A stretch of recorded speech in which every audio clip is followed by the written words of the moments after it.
The courthouse in Benghazi, 3 days into the uprising, and a crowd hell-bent on revenge. They string a man up by his feet. This man says he's a Ghanaian mercenary. Paid foreign Africans who fight for Gaddafi are despised here. They chant, "The martyr's blood will not be spilt in vain." The man's already been stabbed to death.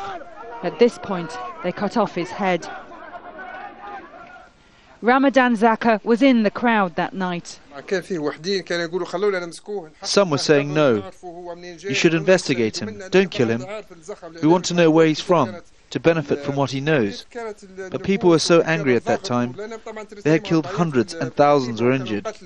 At that time, you could not control people's anger. It's far from the only case of revenge since the opposition took control of this city. Those suspected of being Gaddafi loyalists are pulled from their cars and beaten or reported to the new Security Committee. Many of the well-known Gaddafi figures fled before the uprising. The rest are still here. We have lists. We've asked them to come in, especially those whose hands are stained with blood. We've investigated them and detained them. 75 suspected Gaddafi spies have been reported to this specially set up office in Benghazi's main square for people to report on suspicious neighbours. The security officers believe there are many Gaddafi sleeper cells hiding in the city, loyalists who are waiting for the uprising to fail. There are wanted posters for the more notorious. Huda bin Amer, formerly the mayor of Benghazi, earned her notoriety in 1984 when students who lobbied for independent political parties were executed in this basketball stadium. A gymnasium tribunal found Sadek Hamed El-Shawadi guilty of crimes against Gaddafi's regime. They strung him up, but he didn't die. Huda bin Amer grabbed his legs to try to break his neck.